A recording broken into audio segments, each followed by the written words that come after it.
Hello, everyone. My name is Alejandra Lopez. I am the writer and director of a short film called The Blue Cape that screened at Salute Your Shorts Film Festival last year. And I am now with Thomas Kim. Thomas Kim. Let me just bring him. There he is. Woo! Go, Thomas. Oh. This is the writer, director, and producer of a short film called C, which is awesome. And we're going to talk a little bit about it. So, Thomas, thank you for the time to do this. And Thank you. I guess, my first question is, obviously the theme of this short film is how marginalized groups, are even subtly on a day-to-day basis have discrimination. And I was wondering, was it a specific event in your life that inspired you to do this short film, or was it unfortunately multiple events that you've seen on your day-to-day life? Yeah, so right now I'm in Concord, Massachusetts, avoiding the whole COVID thing in LA. And, growing up here in Concord, it's a very liberal, white, rich kind of town. Mm-hmm. And so growing up, there was always this like mask of like liberal, values and everything.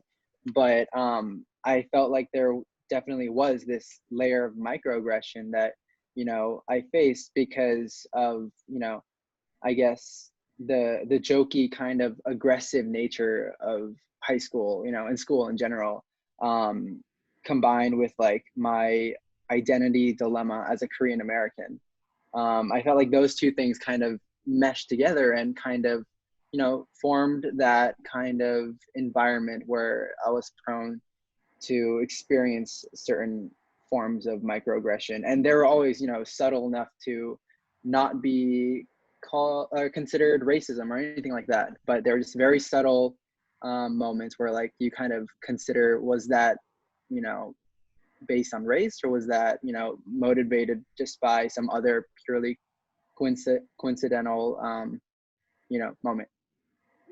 And when writing the script, you had to be very careful of the use of words specifically because what you said. Was it hard for you? Did it took time to you to get the specific phrase correctly? Like, how was the process of writing that script? Since words are so powerful in this short film. Right. Well, thank you for that. Yeah. But to me, I don't know. I wrote this right out of high school, actually. I'm 19 now, I think. Yes, I'm 19. So I wrote this when I was 18 last year.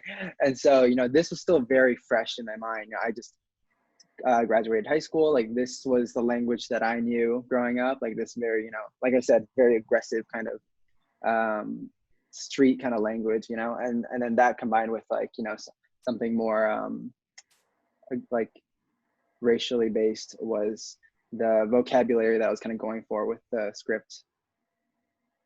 Got it. And why did you specifically choose to open the film with sports? Meaning, why did you think sports was the main way to, expose the theme of your short?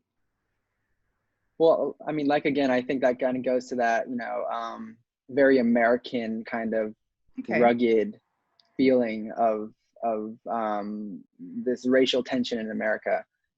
Like baseball is, I felt like it was the perfect epitome of that. It's sports, and baseball is automatically considered an American sport, and why I chose to start it with sports, because it's also like an interesting opening. People love sports, so that may be also a reason.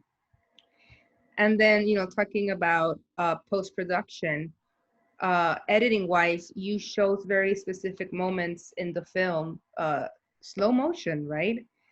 And was that something that you already knew before you wrote the script, or was that something that you felt needed more attention while you were editing, shooting? Like, how did that, pacing wise, how did you decide that would be what would become the short?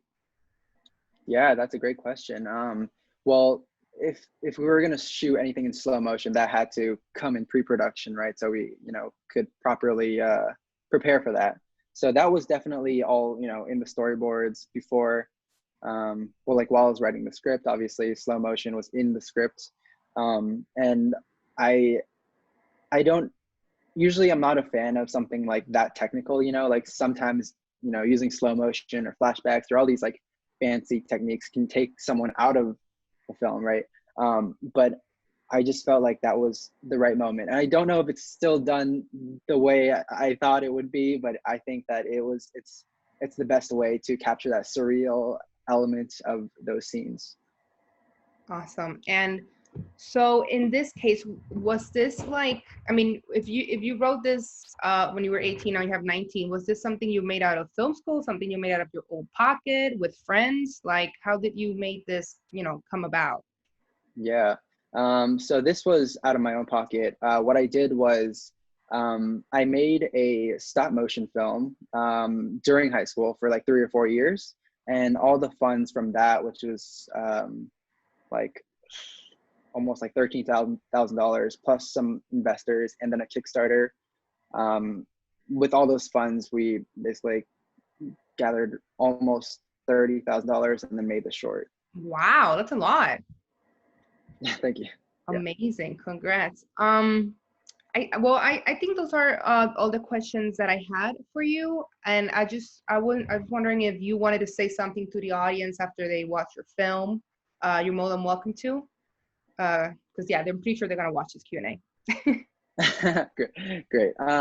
Well, you know, it's I feel like this story is something that's really, really not talked about in, you know, any form of media. You know, the Asian American experience. People talk about the African American experience, and that's wonderful. I love that. But like, I feel like there's a part of the Asian American experience that people aren't as contributing to. And so I feel like that was my job or duty in making this short film, which also is going to be adapted into a feature. But yeah. So, you know, that's kind of the idea. It's like it's the Asian American experience, especially as a coming of age story, is really about this internalized self oppression that a lot of, you know, immigrants and I guess, you know, first generation immigrants even they feel this kind of like feeling that you don't fit into the standard mold of the American dream, you know. And so this short film was just, you know, a slice of life, just a moment, just a small little reflection on that bigger idea, and hopefully, you know, maybe you can think about it a little bit more. Yeah. And then you shot it in Massachusetts as well? Yes. Yeah. Awesome. Yeah, I just like the ending, and like even though this kid went through all this, you realize, oh my God, these are his parents at the end, Yeah, right? So it's right. it's that surprise element that even heightens the theme even more. So it was, yeah, well done, Thomas. Thank you very much. Yeah. Yeah, I think that's it for now. I don't want to take much of your time. You have my email, so, you know, even though in Puerto Rico, I live in LA, so if there's anything I can help you, feel free to reach out. Great, thank you. And then I'm guessing you're going to film school now, or? Yeah, I'm going to USC right now. I took the first semester off and I took another semester off this year, so I've only been there for like 2 months with the whole COVID thing. Yeah. But whatever, yeah. Awesome, Thomas. Well, man, best of success in your career. Thank you. Thank you very much. So much for your time. And yeah, like I said, reach out if you need to. If not, stay safe. Yeah, you too. Have a good day. Bye, Thomas. Bye.